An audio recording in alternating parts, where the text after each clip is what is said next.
Everyone good morning. स्वागत है आप सभी का ऑनलाइन स्टडी में। आज के इस वीडियो में बात करेंगे पर्यावरण और पारिस्थितिकी।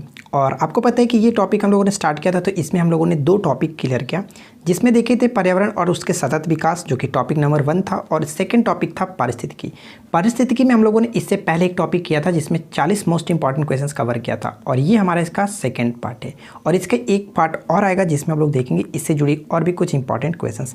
आपको पता है कि पारिस्थितिकी से रिलेटेड कई सारे क्वेश्चंस बनते हैं एग्जाम्स के पॉइंट ऑफ व्यू से, इंपॉर्टेंट भी है, तो इस टॉपिक से हम काफ़ी अच्छे तरीके से कवर कर रहे हैं, और ये हमारा डे 3 है। तो इस वीडियो को एंड तक ज़रूर देखिए, और आपने इससे बाकी के 2 पार्ट्स को नहीं देखा तो उन 2 पार्ट्स को भी ज़रूर देख लीजिएगा। लिंक मैंने डिस्क्रिप्शन में देने की कोशिश करूँगा, या फिर आप हमारे प्लेलिस्ट को भी चेक कर सकते हैं।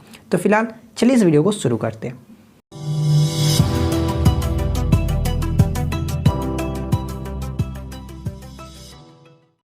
तो आज के इस वीडियो का फर्स्ट क्वेश्चन हमारा ये बनता है कि पौधे की वृद्धि सामान्यतः किस पीएच के मध्य होती है। पौधे की वृद्धि जो सामान्यतः होती है वो किस पीएच, यानी कि जो पीएच वैल्यू होता है उसके मध्य होता है। तो सही आंसर होगा ऑप्शन नंबर बी, 6.0 से लेकर के 7.5 तक। ठीक है, यानी कि 6 से लेकर के 7.5 के बीच में रहता है। आपको पता है कि उदासीन मृदा की अगर हम बात करें, उदासीन मृदा का जो पीएच वैल्यू होता है वो 7 होता है। जैसा कि आपको पता है, अम्लीय की बात करें तो उसकी पीएच 7.0 से, यानी कह सकते हैं 7 से कम होता है, और क्षारीय मृदा के 7 से अधिक होता है। ठीक है, और इसी पीएच के मध्य, यानी हम कह सकते हैं कि 6 से लेकर के 7.5 रेंज के मध्य पौधे जो है अपनी सारी क्रियाएं करते हैं। क्लियर। यहाँ से 2-3 क्वेश्चन आपको और समझने की जरूरत होगी। पहला पॉइंट ये बन सकता है कि अधिक क्षारीय मृदा को हम लोग किस नाम से जानते हैं। अधिक क्षारीय जो भूमि होती है, मृदा होती है, उसको हम लोग कहते हैं रे। ठीक है, रे भी कहीं लिखता है, लेकिन इंग्लिश में इसको रेब लिखता है, तो ये पॉइंट्स याद रखेंगे, रेब। इसको एक और नाम से जानते हैं, ऊसर भी कहा जाता है। कभी कभी आपको ऊसर देखने को मिलेगा, ऊसर। ठीक है, इंग्लिश में भी इसको ऊसर ही लिखते हैं, ऊसर, USAR। क्लियर। अब एक चीज़ मैं आपको और बताता हूँ, देखिए कि अधिक अम्लीय या फिर अधिक क्षारीय मृदा जो होती है वो पौधे के लिए हानिकारक होता है। तो यहाँ पे आप देख सकते हैं जो रेंज है वो काफ़ी बीचों बीच है, यानी कि ठीक ठाक है, ना तो ज़्यादा अम्लीय है ना ही ज़्यादा क्षारीय है। ठीक है, तो ये आप समझ सकते हैं। तो सही आंसर क्या, ऑप्शन नंबर बी। अगर आपको ये वीडियो अच्छी लगे तो इस वीडियो का लाइक का टारगेट मैं रखता हूँ आज 500 लाइक्स का। मुझे उम्मीद है कि आप लोग इस वीडियो का लाइक का टारगेट जरूर कंप्लीट करेंगे। तो इस वीडियो को एंड तक देखिए और सारे क्वेश्चन को अच्छे समझिए, और वीडियो पसंद आए तो वीडियो को 1 लाइक जरूर करेंगे। सेकंड क्वेश्चन क्या कह रहा है कि पादप वृद्धि हेतु सबसे उपयुक्त है। पादप वृद्धि हेतु सबसे उपयुक्त मिट्टी जो होती है वो कौन होती है। तो चलिए बात करते हैं सही आंसर का। इस क्वेश्चन का सही आंसर होगा दोमट मिट्टी, यानी ऑप्शन नंबर सी बिल्कुल सही आंसर है। इस मिट्टी में क्या होता है कि बलुई, गाद और चिकनी, ये तीनों मृदाओं के लक्षण जो पाए जाते हैं, इस वजह से कहा जाता है कि ये जो मिट्टी होती है, दोमट मिट्टी होती है, पौधे की वृद्धि के लिए काफ़ी उपयुक्त मानी जाती है। थर्ड क्वेश्चन में कह रहा है कि निम्नलिखित में से कौन सा कारक किसी स्थान की वनस्पति निर्धारण करता है। कौन सा कारक है जो किसी स्थान पर वनस्पति निर्धारण करता है। तो सही आंसर को ऑप्शन ए, यानी कि वर्षा। ठीक है, option A will be correct answer. Fourth question कह रहा है कि पौधे किस प्रकार का जल अवशोषित करते हैं। पौधे जो होते हैं वो किस प्रकार का जल अवशोषित करते हैं। तो सही आंसर क्या होगा, ऑप्शन नंबर बी, यानी कि कोशिका जल। ठीक है, जिसको इंग्लिश में कह सकते हैं कैपिलरी वाटर। और इसमें क्या होता है कि जो जल मिट्टी के कणों के बीच में रिक्त स्थानों में पाया जाता है, आई होप आप समझ रहे हैं, फिर से बताता हूँ, वह जल जो मिट्टी के कणों के बीच रिक्त स्थानों में पाया जाता है, इस जल का पौधे अपनी जड़ों द्वारा आसानी पूर्वक कह सकते हैं कि अवशोषण कर लेते हैं। तो राइट आंसर क्या होगा, ऑप्शन नंबर बी बिल्कुल सही आंसर है। ठीक है, आगे बढ़ते हैं। अगला प्रश्न है कि परितंत्र में ऊर्जा का पिरामिड होता है। परितंत्र में ऊर्जा का पिरामिड किस तरह से होता है। तो आपने अगर देखा होगा तो परितंत्र में अगर ऊर्जा का पिरामिड जो होता है कुछ इस तरह से होता है, यानी कि सीधा होता है, सदैव सीधा होता है। ऑप्शन नंबर बी बिल्कुल सही आंसर हो जाएगा। यहाँ पे जो भी मैं क्वेश्चन आपके साथ डिस्कस कर रहा हूँ वो काफ़ी चुनिंदा क्वेश्चन है, तो आप इसको अच्छे से याद रखें, अच्छे से नोट डाउन कर लें, ताकि एग्जाम्स के पॉइंट ऑफ व्यू से जो भी आप एग्जाम, यानी कि जब आप रिवाइज करो, ताकि आप मेन पॉइंट्स को अच्छे से पढ़ सको। ठीक है, अब आपका एग्जाम्स जो BRSI मेंस होने वाला है वो फिलहाल हाल ही में होने वाला है, और भी आपका BPSC जो एग्जाम्स है वो भी आने वाला है। तो सभी एग्जाम्स जस्ट आने ही वाले हैं, तो आप अच्छे से प्रिपेयर रहिए। ठीक है, तो अगला क्वेश्चन क्या कह रहा है कि एक खाद्य स्तर के दूसरे खाद्य स्तर में जाने पर ऊर्जा का ह्रास होता है। ऊर्जा का कितना ह्रास हो जाता है आपको ये बताना है। तो देखिए ऊर्जा का ह्रास हो जाता है 90%, ठीक है। ऑप्शन नंबर डी बिल्कुल सही आंसर होगा। यानी हम ये कह सकते हैं कि प्रत्येक पोषण तल से जंतु 10% ऊर्जा अगले पोषण स्थल को देता है। 90% ऊर्जा जो होती है वो जो कि कह सकते हैं ह्रास हो जाती है। और 10% जो मैंने यहाँ पे बात कही, तो मैंने आपको जो पहला इसका पार्ट था पारिस्थितिकी हम लोगों ने जब देखा था पहले पार्ट्स में, उसमें आपको एक क्वेश्चन बताया था कि 10% नियम किसने दिया था। तो 10% नियम दिया गया था लिंडमान नामक जो कि कह सकते हैं व्यक्ति थे, उनके द्वारा दिया गया था लिंडमान। क्लियर। चलिए आगे बढ़ते हैं। अगला प्रश्न क्या कह रहा है, देखिए ध्यान दीजिएगा। सर्वप्रथम पारिस्थितिकी स्तूप की परिकल्पना प्रस्तुत की थी। सर्वप्रथम पारिस्थितिकी स्तूप की परिकल्पना प्रस्तुत की थी। मुझे नहीं पता है कि कितने दिन तक कंस्ट्रक्शन का ये काम चलने वाला है, दिन भर या ठक ठक ठक ठक होता रहता है, तो बट हम लोगों को तो अपना काम करना ही है करना, तो आप लोग थोड़ा सा मैनेज कर लीजिएगा, ठीक है।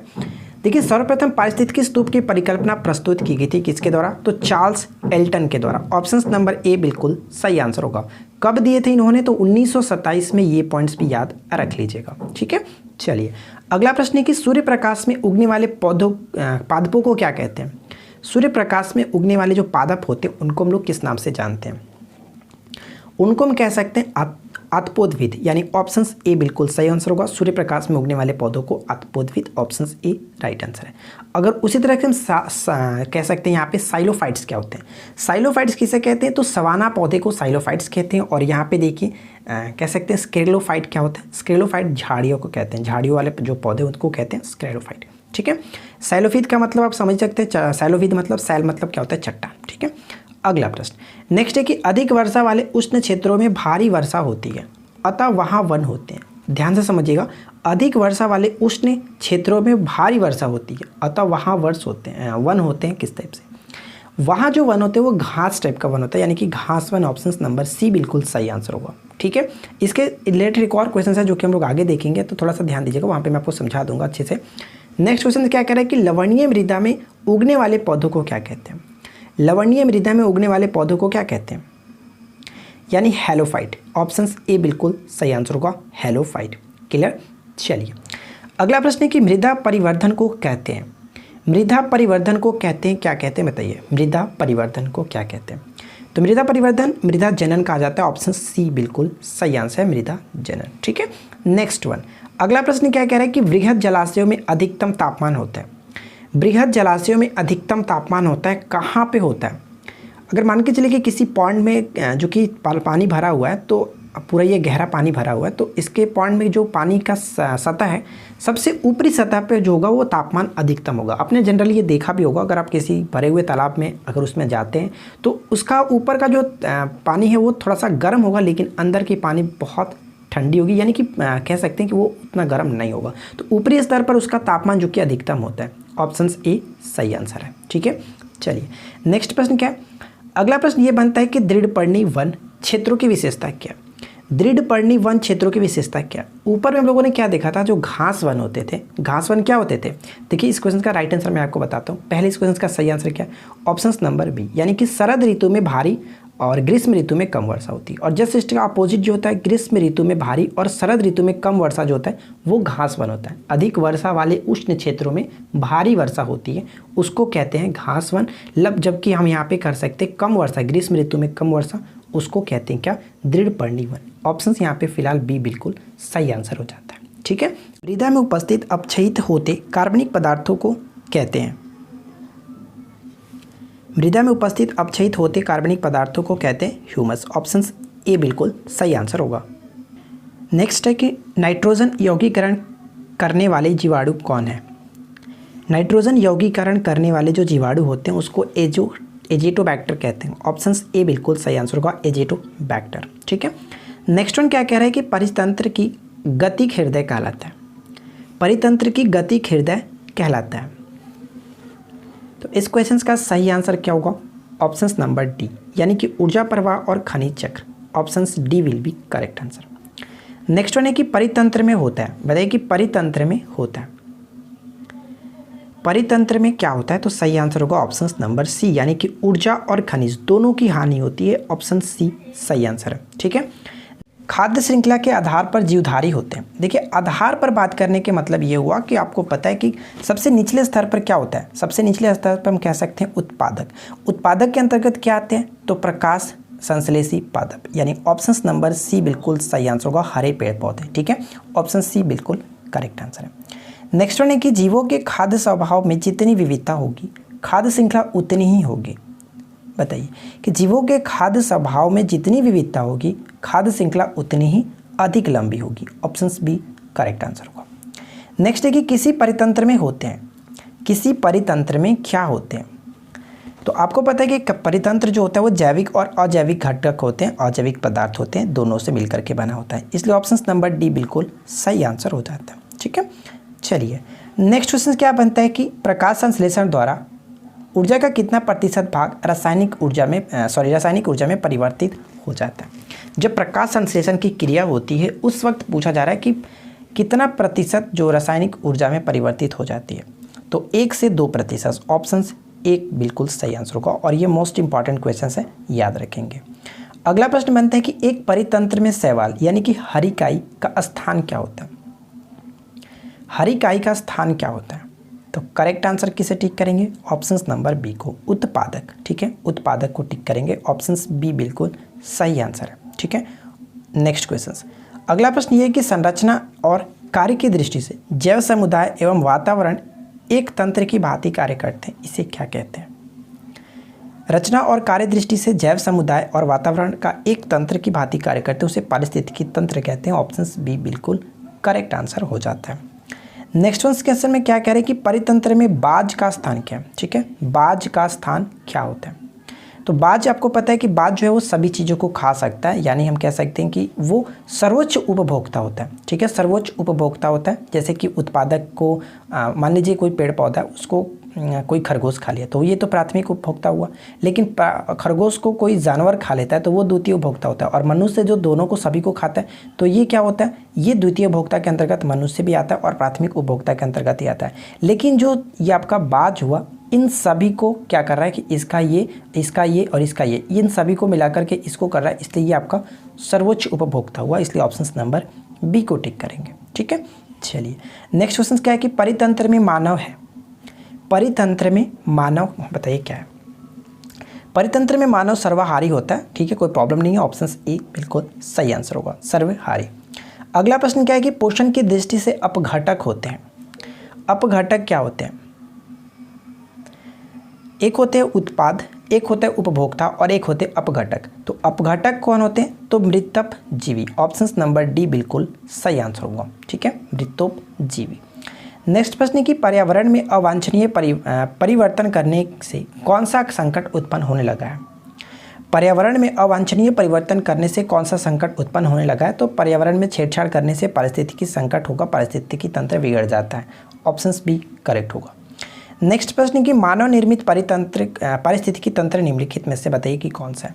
मानव निर्मित पारिस्थितिकी तंत्र, वन तो पारिस्थितिकी है लेकिन ये प्राकृतिक है, घास प्राकृतिक, अलवड़ीय जल परितंत्र कह सकते हैं, या आपका नदी हो गया, तालाब हो गया, उसको समझ सकते हैं। लेकिन फसल की बात करें तो फसल ये खुद मानव खुद बन लगाता है, तो कह सकते हैं फसल परितंत्र है जो वो पारिस्थितिकी तंत्र है, जो कि मानव निर्मित कह सकते हैं। ऑप्शन डी बिल्कुल सही आंसर होगा। ठीक है, जीवाणु, एक्टिनोमाइसीज और कवक को क्या कहते हैं, तो ये सभी के सभी किसके अंतर्गत आएंगे, तो अपघटक के अंतर्गत आएंगे, ऑप्शन नंबर बी बिल्कुल सही आंसर होगा। ठीक है, नेक्स्ट क्वेश्चन देखिए। अगला प्रश्न ये कि वन के पेड़ों की छालों पर उगे मिलते हैं।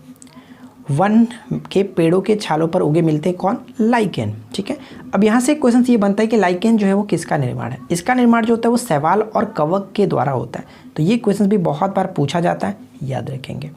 नेक्स्ट प्रश्न है कि एक से अधिक जातियों का समूह जो किसी स्थान पर रहता है उसे क्या कहते हैं।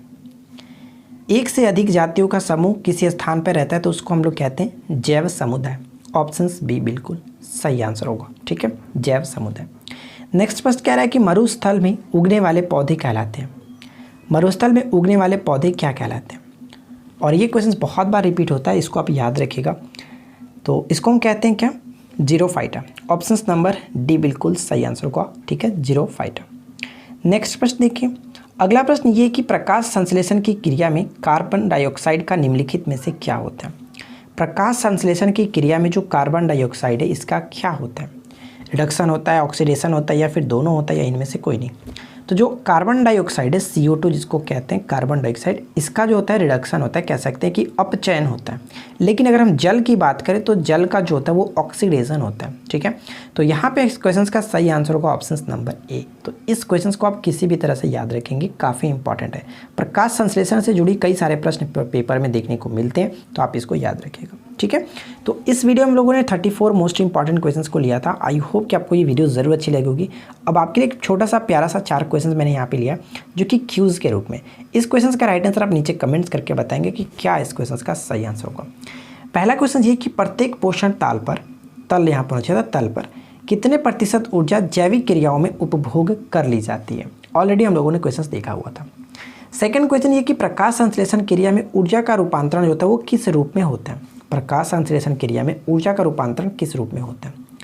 थर्ड क्वेश्चन ये कि 10% नियम किसने दिया था, मैंने आपको बताया था। और फोर्थ क्वेश्चन ये कि पौधों की वृद्धि के लिए सबसे अच्छी मिट्टी कौन होती है। वीडियो अगर पसंद आई हो तो वीडियो को लाइक कीजिए, अपने दोस्तों के साथ शेयर कीजिए, और इस तरह की रोजाना न्यू अपडेट्स के लिए आप हमारे साथ जुड़ सकते हैं। चैनल को सब्सक्राइब करके नोटिफिकेशन बेल को ऑन कीजिए, और इसका बाकी के पार्ट्स को अगर आपने नहीं देखा है तो ज़रूर देख लीजिएगा। मिलते हैं नेक्स्ट वीडियो में किसी नए टॉपिक के साथ। Thanks for watching, keep learning, have a good day.